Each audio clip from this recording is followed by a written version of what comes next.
It's Drive Time with Holly. Business and consumer news you can trust. I mean, what else are you going to do sitting in traffic?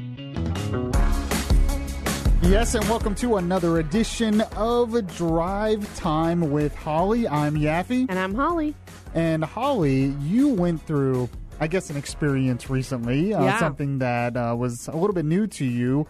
You decided to purchase a home. I did. You know, it was time that my son was approaching elementary school, and I really had to get serious about, where are we going to start him off? What elementary school do we want him to be in? What school district do I want to be in? You know, when I bought my condo and I made my first home purchase, that wasn't even on the radar. Yeah. So it was time to take a second look, and I decided to move and to buy a new house. During that process, you know, this was the second home that I had purchased. I still learned a lot of stuff. I think buying a home in 2018 and buying a home in 2006, those were different experiences. Yeah. And I learned a lot this go around. And because of the show, every time that something would surprise me, I would think to myself, we're going to need to cover this on Drive Time. I like where your mind is at. Right? If something Always happens, thinking. Something happens in Holly's life, and she's like, you know what? We need to cover this on the show. That's content. So our listeners can learn as well, like That's right. you learned. Well, because I would much rather our listeners hear about this once, hear about it now, educate them now, so that when it's their turn, it's not the first time they've heard about this, and they feel a little bit more prepared. Well, and I'm one of those people today as well, because I have never bought a home, and I want to learn about this, and I want to be prepared if I decide to buy a home anytime in the near future. So I will be just like you, if you're listening out there, learning just like you are. Yeah, there are a lot of decisions, and there are a lot of things that you do in your life as an adult, and you had no reason to know the details or to know how to do that or to complete that transaction. There was no reason for you to know that until it was your turn. And so, you know, whether it's health insurance or whether it's buying a home or whether it's, resumes, buying a car, you name it, there are a lot of decisions that we make as adults that require some prep. They require a lot of paperwork. They require big decision making. And so it's our goal to be able to educate our listeners so that they're better prepared when it's their turn. That's exactly right. It's not something that was taught, in elementary school or something. Or even high school. They just cannot physically prepare you for everything. Right. They can set you up for success, and then when you become an adult, you have to surround yourself with educated, smart people who can help you get there, get the rest of the way. Yeah, so one of the first steps that you want to do if you are interested in buying a home is actually trying to get that mortgage. Yeah. So we're going to talk to an expert on that, right, Holly? So the first step, and Yaffe, I'll let you introduce our guest, but the first step is you need to qualify for a mortgage. You need to determine, am I ready? Is now the time? Do I qualify? And how much do I qualify for? Because you have to know where to start. Yeah, so we're going to be talking with Barry Botwin, who's with Waterstone Mortgage Corporation. He's a loan officer. He's going to give us all the details. If you're out there, if you're thinking, man, this might be the time for me to buy a home, I just don't know how to get started. I just don't know how to even begin trying to get a mortgage. He's going to be the guy that gives you those answers. So, Barry, welcome to the show. Nice to be here. Thank you. So realtors are telling us right now, or they told us in a previous show, that the market is booming right now and that, houses are selling quickly, things are moving. I assume you're seeing the same thing on the mortgage side of this transaction. Yes, very much so. We pre-approve a lot of people every day that, depending on what price point they're at, one of the most difficult things now in Central Florida is finding the home at the price that they're pre-approved for. That's still available. And that doesn't have 12 offers on one home. Right. Yep. And so when someone comes to be pre-approved, what I found was that oftentimes, in order to even tour a home or to go out to see a showing, most realtors, it was my experience, wanted that pre-approval letter so that they understood that you were ready and you really, were prepared. Is that common that people need that pre-approval letter in hand? It's actually a requirement. Most realtors that have been doing real estate for quite some time, or really even just fairly new in the business, their agencies and their people who help them teach them, hey, you know what, you're a realtor, not a tour guide. Right. So your job is to show your clients potential homes to purchase, not show you around the area homes. People who are serious. Correct, that you may or may not qualify for. So I've yet to meet or find a listing agent that would accept an offer on a home other than, of course, cash. And even then you have requirements, but that do not require a pre-approval letter. Because the last thing they want to do is take that home off the market for 30 days and then find out 2 weeks in the process that, the buyer doesn't qualify. So we were actually talking about this a little bit before the show, but what are some of the reasons why maybe especially young people are a little reluctant to even start this process? One of the biggest things that I hear misconception about mortgages is percentage down or amount down. So a lot of especially young borrowers feel that they need to have at least 20% down to purchase a home, when in fact you actually can purchase a home with no money down. There are government programs that allow for that, or even as little as 3% down. That's probably the biggest thing that I find. And are there still first-time home buyer incentives and specials, if you will? Absolutely. So if you haven't owned or purchased a home in the last 3 years, there are first-time home buyer programs that provide anywhere from $7,500 to $15,000 in assistance. Would you say that the boom that we're experiencing right now and the speed that the market is moving, do you think it has anything to do with the fact that people who suffered a foreclosure, in the past, whether they purchased in 2006 and then foreclosed, 2008, 2009, are those people coming back into the market? That's exactly the reason. Yes, that those people now are beginning to qualify again, where they could purchase. They realize the benefits of home ownership and they want back in the market. And I think it's just that, Holly. I think it's a matter of we have so many buyers, but yet not really enough properties for those buyers. And I have to tell you, one of the main reasons that gets me interested in this is rental prices seem to be skyrocketing. I'm guessing you probably have a lot of people that come to you and say, why am I paying this rent? I might as well buy. Yeah, it's amazing. Every day when my loan partner Jerry Lee and I pre-approve clients, one of the things we ask, obviously is 2-year residence history, and the times that those clients say, well, I'm renting, and we always need to find out how much the rent is so they don't have payment shock or something like that. Yeah, it's just very, very commonplace now to hear $1,200, $1,400, $1,700, $1,900 a month in rents.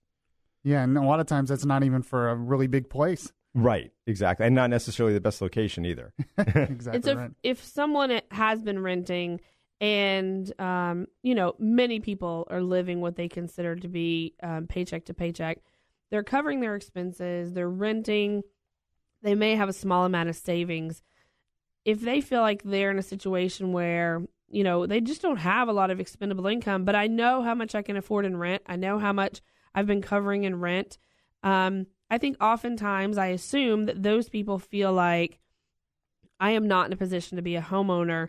Would you encourage those people to just have a conversation? If it's their intention, and if you're going to be staying in Central Florida and your future is here, at least for the near future, would you encourage them to have a talk with somebody? Because I wonder if they don't have preconceived notions about what a home buyer looks like financially. Absolutely, without question. If you, like you said, if you even have an inkling that you'd like to possibly purchase a home, even if the next year or two, the very first step is to get pre-approved and find out what you can qualify for, and also, allow us to see, are there any things on the credit that we may want to work on to help you not only for your qualifying, but also to get better rates and terms for that mortgage. When you say better things in the credit, you actually do a credit check and look at their whole credit, or what do you mean by that? Absolutely. Yeah, we do what's called a tri-merge report. So we pull all three bureaus, TransUnion, Equifax, and Experian, and their qualifying scores, we have to drop out the highest score and the lowest score,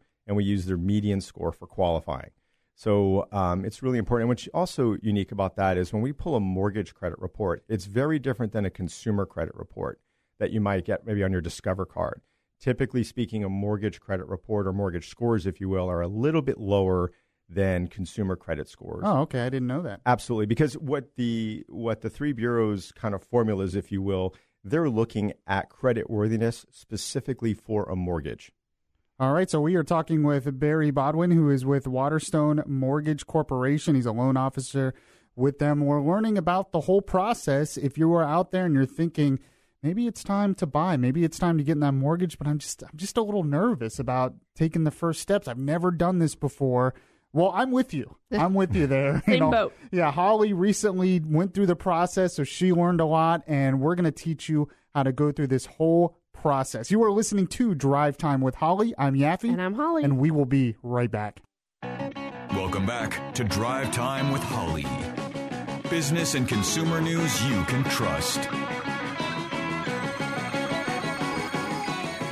Yes, welcome back. This is another edition of Drive Time with Holly. I'm Yaffe. And I'm Holly. And today we are talking about something that's of interest to me personally as well. We're talking about the process of buying a home. And there's a lot of people out there, I'm sure, that are listening right now that are thinking maybe they want to start that process, especially since, well, rental prices are not getting any lower. Yeah, that's right. I think a lot of people, and Barry confirmed this, a lot of people who have been renting for so long, maybe because they had a previous foreclosure, the rental prices are skyrocketing. And so if you have money in your budget for rent and you know that Central Florida is in your future and you know that this is where you want to be for a while, your assumption that you can't afford, you're not able to buy another home may be off base. And so, the conversation that we started to have was, at least ask, at least go to a professional and let them walk you through the pre-approval or the pre-qualification Sometimes process. That first step is the hardest. That's right. You're so nervous about it. You're just not sure, and you just got to take that first step. And so you've met Barry now. He's not an intimidating man, is he? No, he seems really nice. He has a big smile on his face now. A lender wants you to be successful. They want to get you into a mortgage. They want you to be a homeowner. They also want you to be a qualified, stable homeowner. They want you to pay your bills. So they're not going to put you in a property if they don't feel like the numbers add up. Part of the process to pre-qualify is, what are your monthly bills? How much money do you have coming in? What do you have going out? Barry, talk a little bit about what's the difference between being pre-qualified and being pre-approved? And by the way, I just wanted to reintroduce you to our audience. If you're just joining us, we are talking with Barry Botwin, who is with the Waterstone Mortgage Corporation.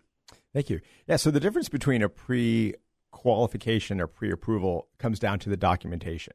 So if Yaffe and I had a brief discussion, 15, 20 minutes, and I got all the information needed, I pulled his credit, I put in what income he told me he makes, I put in what assets he has for down payment and closing cost, if any, then I can give him a call back, usually within an hour or so, and let him know how everything looks.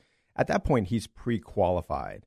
Then we would set him up in a system to start getting his documentation. So W-2s, pay stubs, bank statements. Once we've reviewed all the documentation and confirmed, yes, this is how much he is qualified for, that is then a pre-approval. And that's what, and I found, because I went through the same process, that, that was like 50, 60% of the work. So really? Once I had completed that process, then I had the pre-approval letter to be able to go start looking at houses. And let me warn you, Yaffe, going to look at houses is a lot like going to look at new cars and puppies. You start looking, and then you really kind of get the bug, and you can start to see yourself in this house. You can start to see your furniture in this house. Wow, this is a much better commute, things like that. So I like how this show all of a sudden got directed towards me. Right. How can we get you in a home, Yaffe? No. So we hope that the questions that you have, that our listeners have as well. Oh, I'm sure they do. I think this is not a process that you just understand intuitively. And so we're going to try to pick apart some of the things that you may have worried about, you may not have known about. Let's talk about interest rates. Interest rates today and interest rates tomorrow and interest rates 6 months from now, they're always changing. Talk a little bit about how does the interest rate that you lock in, the one that is the set interest rate when you get your mortgage, how does that affect your financial future moving forward? Well, obviously, the interest rate that you get locked in at is what you're going to be paying interest on the amount that you borrow for the length of the terms, whether it's 15 years or 30 years. So obviously, that's how much interest you paid. Really, not unlike purchasing a car and getting an interest rate. And ultimately, a $20,000 car could, in theory, cost you $40,000 at the end of the day. So interest rates are rising. So those that may be on the fence about thinking about getting pre-approved or looking to purchase a home, I certainly would encourage them to do that, because where interest rates are today, believe it or not, is vastly different from where they were just a couple months ago. And I certainly do believe even where they are today, I expect to continue to see differences through the course of the year. Are you starting to sweat yet, Yaffe? A little bit. Now, I know that interest rates are still historically low, but we're finally getting to that point, right, where they're starting to go up, is what you're saying. Absolutely, yeah. We've gone from just a few short months ago seeing rates in the high 3s, low 4s for 30-year fixed rate, now in the mid to upper 4s, even pushing 5%. But you're right, they are still historically low. The average 30-year fixed rate in all the 2000s was 6.5%. So even if today maybe you don't necessarily have the best credit and maybe you end up with a 30-year fixed rate at 5%, you're still 1.5% below the average rate not that long ago. And then if you even go back further and figure the average interest rate over the last 30 or 40 years, 5% is still almost a third of what that average rate is. Are mortgages still being offered at adjustable rate mortgages? Is that, back in 06, 07, that was a really common popular thing. What's the difference between an adjustable rate mortgage and a fixed rate? Sure. Yeah. Adjustable, as interest rates do go up, we will start seeing borrowers looking at going into an adjustable rate mortgage. Rates are cyclical, so that sometimes that does make sense. Sometimes also depending on what your plans are. So maybe you may be moving maybe in the next 3 to 4 years. So an adjustable rate mortgage that's fixed for 5 years makes sense. So a fixed rate mortgage is just that. It's fixed for the term of the life of the loan, whether it's 15 years or 30 years. An adjustable rate mortgage is one that typically has a fixed period. That might be anywhere from 3 to 10 years. But then once that fixed period expires, the rate can adjust. And there are caps to those adjustments as well. So, for example, say a garden variety 5-year ARM, which is an adjustable rate mortgage, or a 7-year ARM, meaning the fixed period is 5 years or 7 years, the maximum that rate could go up for the life of the loan might be, worst case scenario, 9%. Wow. So there are limitations on how much an ARM can go up. And there are scenarios where an ARM makes sense, and it's something that you should certainly ask and discuss with your loan officer if an adjustable rate mortgage is right for you. So we've been talking a lot about interest rates and mortgage, but what makes the entire mortgage payment? What goes into that? You have the interest rate, but what else? Well, actually, a payment is made up of 4, potentially 5 parts, if you will. The first is the actual amount that you're borrowing. The mortgage is a combination of principal and interest, and then typically we'll collect 1/12 of your homeowner's insurance and 1/12 of your real estate taxes. Now, if you have mortgage insurance, which is another potential cost to a mortgage, that would be the 5th element of a payment. Okay. And then what about the HOAs? Is that separate? The HOA fees? That is separate. HOA, you do definitely have, if you're looking at a property that has a homeowners association, we do have to calculate how much that homeowners association is on a monthly basis into your qualifying. But mortgage companies typically do not collect that as part of your monthly payment. That's paid separately to the HOA. Gotcha. They just want to take into consideration, when you have your mortgage and then you have your HOA, those are both things you're going to be responsible for. Can you afford both? Yeah, well, that makes sense. How often do you find consumers that come to you, they start this process, and the piece of information they want to start with is, here's the monthly payment I can afford?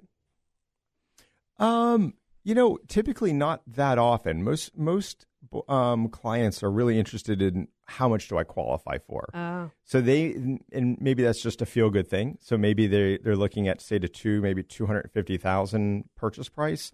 But they want to know, well, can I qualify for $400,000?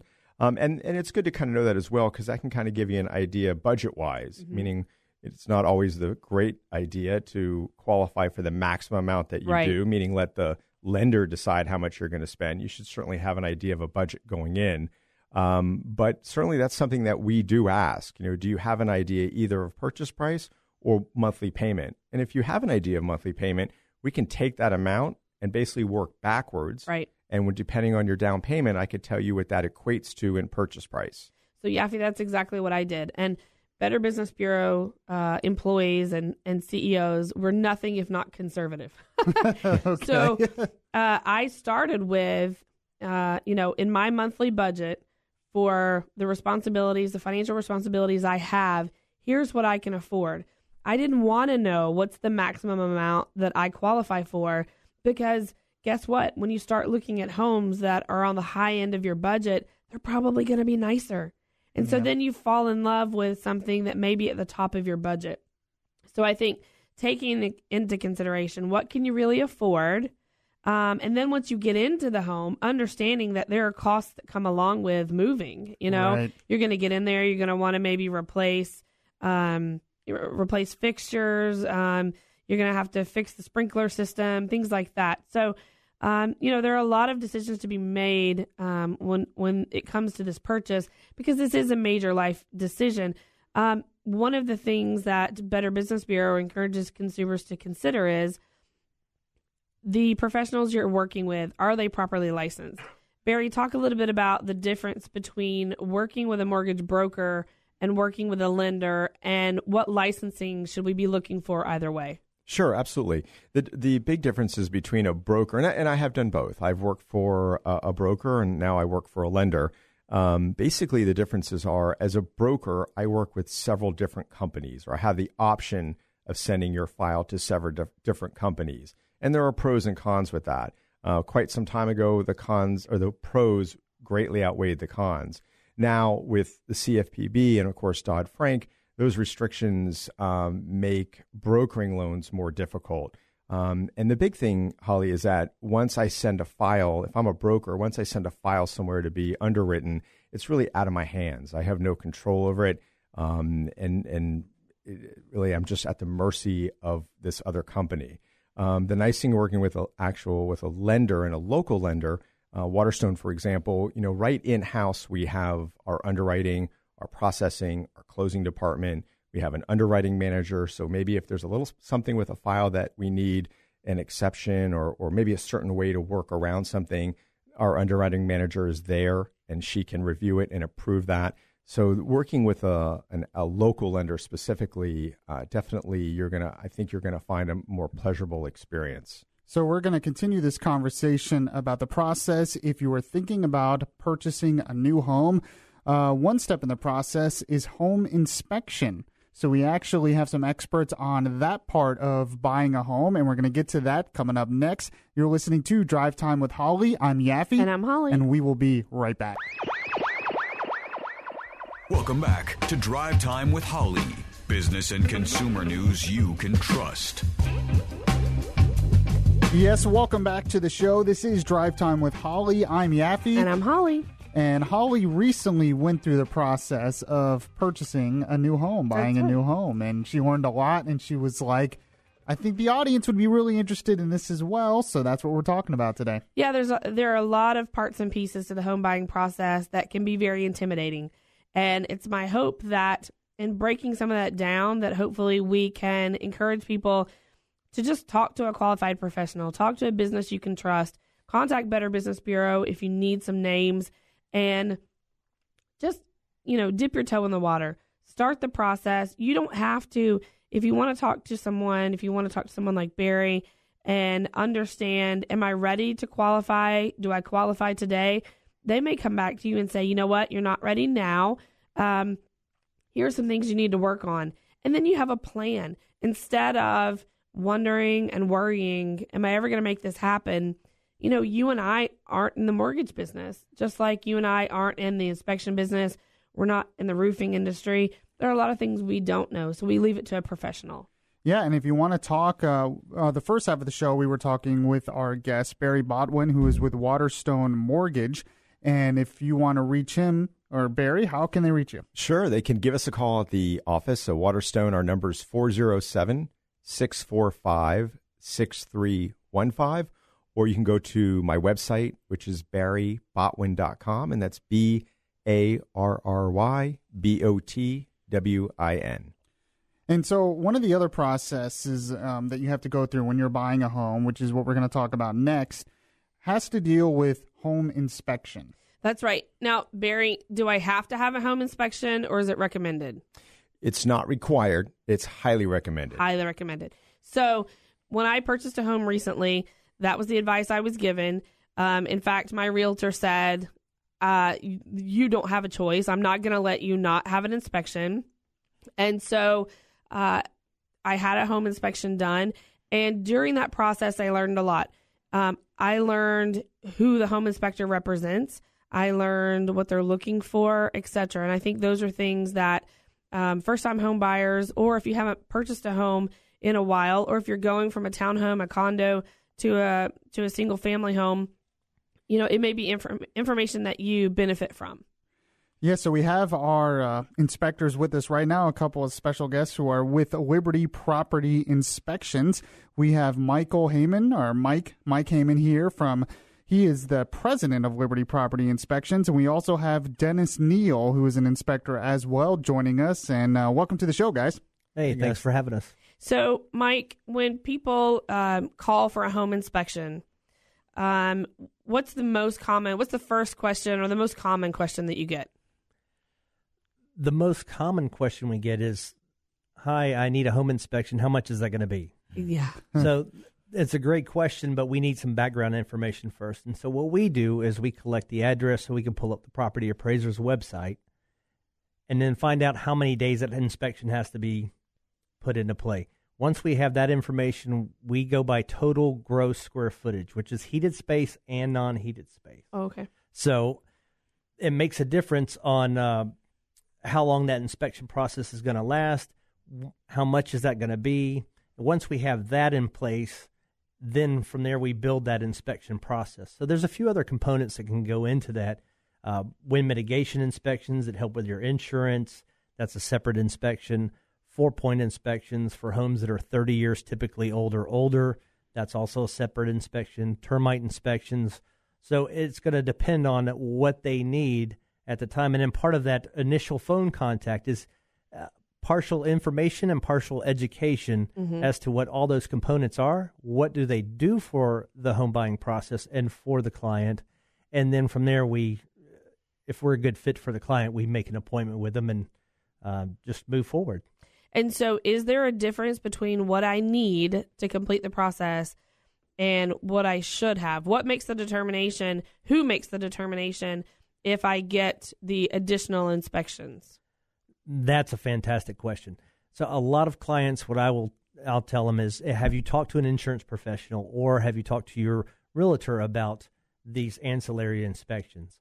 Wind mitigation for Florida is a fantastic one to have because it allows the insurance company to take the certain information that we put together for them, put it into a formulation to determine what kind of mitigation risk does a homeowner qualify for, a potential client purchaser qualify for. And those can be substantial. I've seen them save up to $1,600 a year on homeowners insurance. Personally, I had an inspection done last year. I bought a house last year, and we saved $340 a year on our homeowners insurance just off the wind mitigation. Mm-hmm. And are all those inspections done during the same visit, or do I have to schedule? Do you come back for each one of those, or can they all be done in one visit? With us, we take all the necessary information for the one visit in case a client is not sure, and they can inform us while we're there that they've decided to move forward, or they can even call us at a later time. We don't have to go back, which makes that process much more simple, much more stress-free for you. Right. If you're buying a house, I always tell people buying a home is kind of like getting a root canal, buying a car, and changing your cell phone plan all in one shot. There's a lot that goes with it moving parts-wise.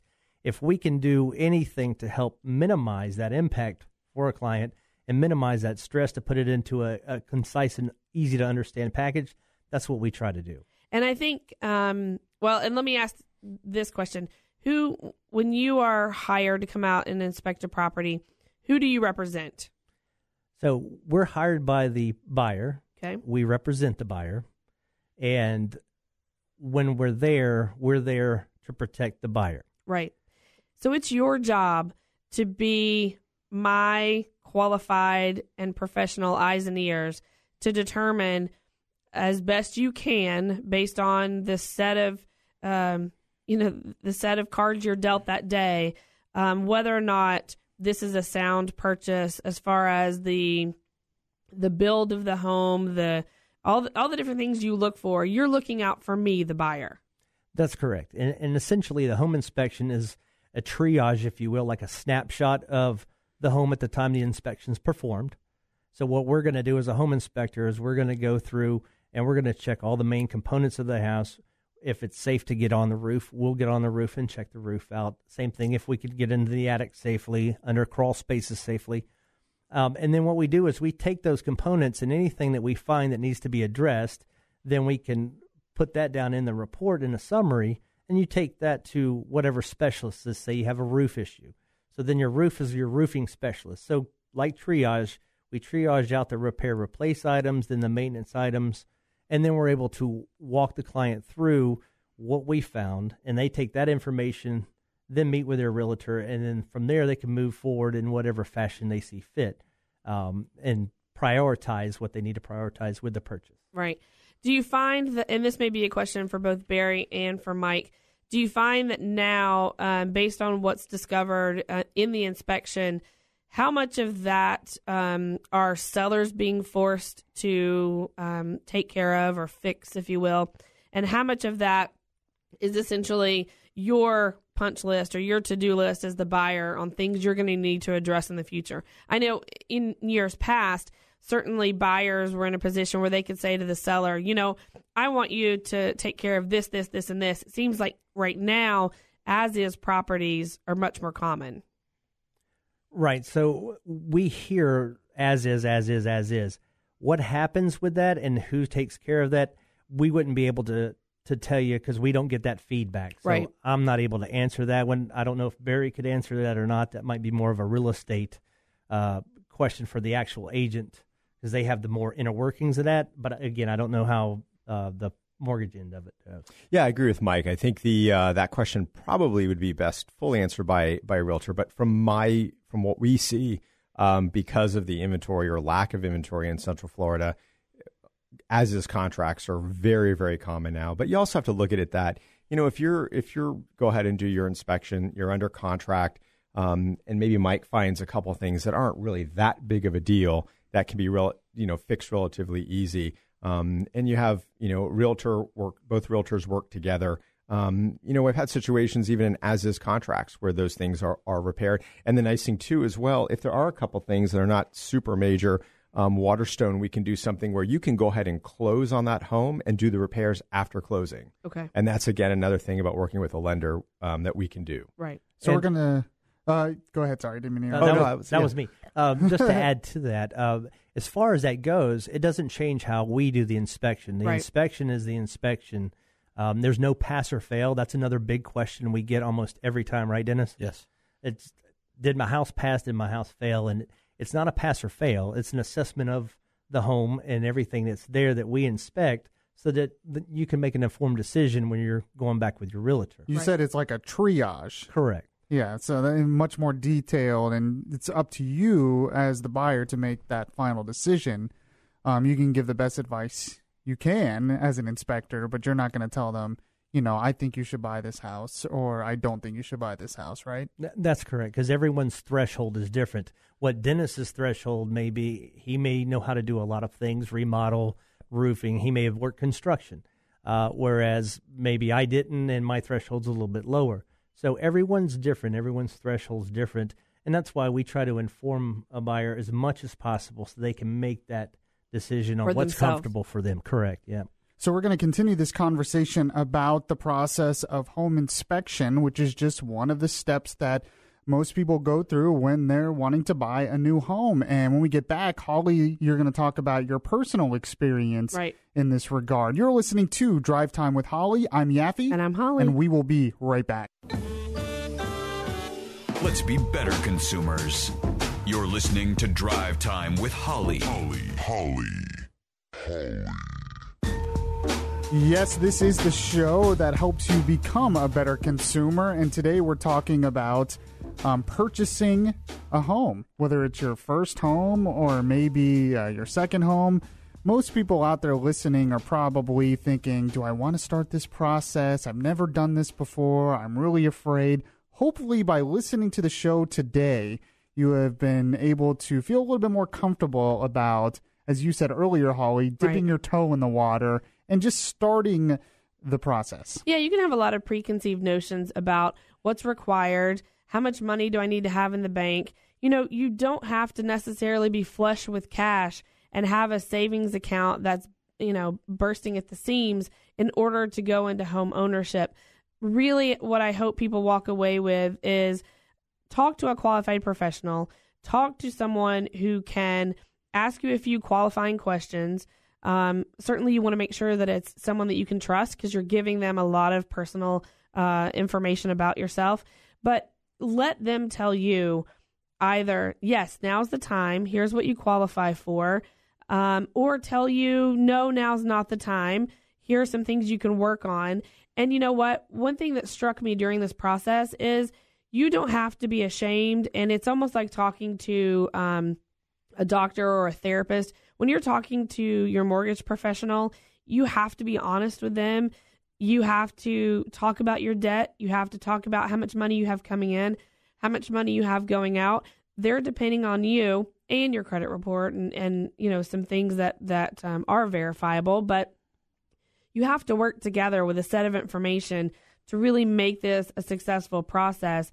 And there's no judgment. They deal with all kinds of different borrowers and in all kinds of different situations. So you don't have to be embarrassed if what you qualify for or what you want may be, $175,000 home or $150,000 home or $475,000. They've seen it all. Yeah, so in one of the parts of the process that we were talking about in the last segment is home inspections, and we have Mike and Dennis from Liberty Property Inspections.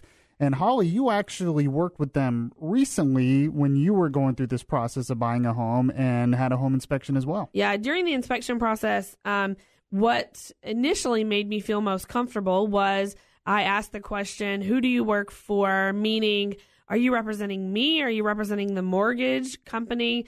Who are you representing? And the answer was very clearly, I represent you. I'm here to look at this property to tell you what I see, to tell you what you can expect to the best of their ability.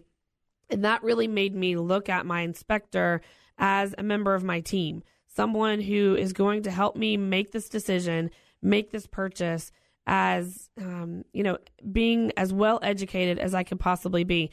And so when you trust someone like Dennis to get up on your roof, that's one of your major investments in a property is the roof, the air conditioning, things like that. You have to trust this person to go and evaluate your home and kind of tell you, what's the state here? What are we looking at? Dennis, tell us, what are some of the major red flags that you look for when you go to see a property? Well, it could be a number of things, but I remember your inspection quite well. When I got up on the roof, I noticed the different colored shingles and all the new gutters that were put up. So that threw up a red flag. Why is it two different color shingles? Something had been repaired here. Ask more questions. Sure. Right. Luckily, when you showed up, you were quite happy to show me that picture of that large tree that had fallen on the house. Right. And it all fell into place after that. So, okay, that makes sense. This right. is where the repairs have been done. And so the report that you give the homeowner then, what should they do with that report?